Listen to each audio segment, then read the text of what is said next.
Okay, so when you see this, we think cat. That's what we're thinking. See, I was gonna say, I don't know if the side profile, does that do No, but like it's just oh my god, like its feet look like a cat in midair jumping. Like I'm just like, I've been on the internet and I have watched enough cat videos to know that pose. I think the problem is that its limbs are unbelievably short compared to the rest of its body. And its neck. Like, its arms are shorter than its neck. Like, its legs are shorter than its neck. And, oh my gosh, the proportions are, like, very...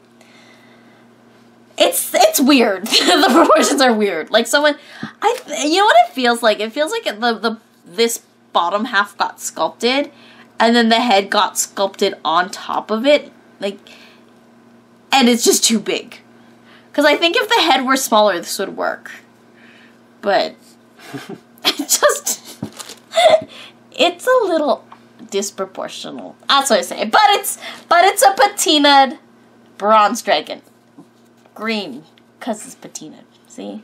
You know when you go... when you leave it outside for too long. Really, that's what it is. Like, if I were to repaint this right now, someone at Antiques Roadshow would be, like hating themselves because you're getting rid of the original patina. I mean, it was worth $100,000, but then you repainted it, and now it's worth, like, $20. $20, yeah. Hooray, yeah. Antiques Roadshow. That's so Antiques Roadshow right there. And I think that, like, we're kind of totally aging ourselves. Like, hey, look. People are like, Antiques what now? Antiques what? What are these old people talking about? So... What's the name of this dragon? Can you pronounce it? Quelindratar. Quelindratar! Isn't that a class of star? I don't know. Sure. What I think interesting is, again, we're seeing another dragon that instead of having one breath weapon with a breath weapon effect, two different breath weapon options. Because it is both a lightning dragon, so it has the lightning breath that we saw with the blue dragon Ashadra from the starter set. Ashadra is the blue one, isn't it? Oh, yeah, that's right. So no different than that, which is great. Then you also have Repulsion Breath, which is a cone, and anyone hit by the cone is subject to a continuous effect for the next turn where their primary attack value is halved. Whoa! So... it's like skunk spray. It's literally skunk spray. It does no damage. You're just like, I hit you. You don't get to attack because you're plugging your nose. Or trying to. Or trying to. War Dancer. Too bad you can't reach your nose because you got stubby arms. What? War Dancer is absolutely fantastic. Basically, it's a 3-point card.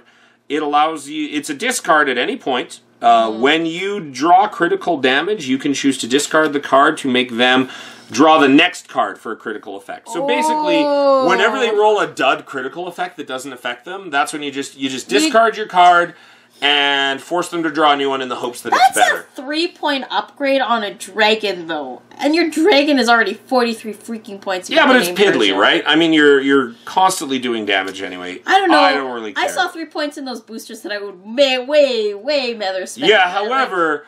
can't equip heroic or equipment, so suck it, Trebek. Yeah, but if you're building a full list, that point economy matters. Maybe, like, don't get me wrong, it's the first thing you cut when you're like, oh no, I'm 3 points over. Yeah. But I just like the utility because... as we saw when you and I... we've all had that moment, as we right? played, where you draw the pack. Well, in our game, the critical effect that I drew basically would have won me the game if I hadn't screwed up and landed. Instead. But anyway, like it was so detrimental to you. But at the same time, we've all played those attack wing games of Star Trek, where you draw the crit effect and you're like, it does nothing. It does nothing. Oh no, my captain skill is 1. I have a captain skill 1 captain on that ship anyway. Suck it. Other than that, you have flyby attack, which I love, because basically after performing a bite attack, do a 3 straightforward. Bam! Oh, that's really good. So you get to fly in, bite, take off, and what's great is, again, dragons have tail attacks. Another one of those movement abilities. But again, movement in the attack phase, which is huge. Yeah, absolutely. Other than that, there are... 2 spells. 2 spells. Big B's Hand is amazing. Why don't you talk about it? Okay, Big B's Hand, where you disable this upgrade, then place 2 continuous tokens on it. You roll +2 defense dice against melee attacks. You also perform the following attack once during the combat phase. Attack. Make a 3 dice melee attack against 1 creature in range 1 to 3 in your forward arc. This is a free attack and does not count towards your 1 attack. That's actually pretty good. And the economy at 5 points. Wow, that's fantastic. I would also You can use it every 2 turns? Well, as an action, you get action. to use it the following attack phase. In addition, the next turn as well, which is that's great. actually really good. I would also like to point out that Quelindratar rolls +1 attack die and +1 defense die whenever she's in combat at range 1. That's when you hold on to Big B's Hand, because you're going to get to roll 3 attack die and then 5 attack die. You're doubling up. You're making him more effective, or her, I guess. Her. It says her. I don't know why the dragons are gendered. Right? Right? Anyways. Right? So like I said, I think Big B's Hand is great. You never leave home without it. Then you have Cloud Kill, which allows you to place a burst token within range 1 to 3 in your forward arc. It is an attack, so you are forfeiting your attack, which is why I'm not a huge fan of it.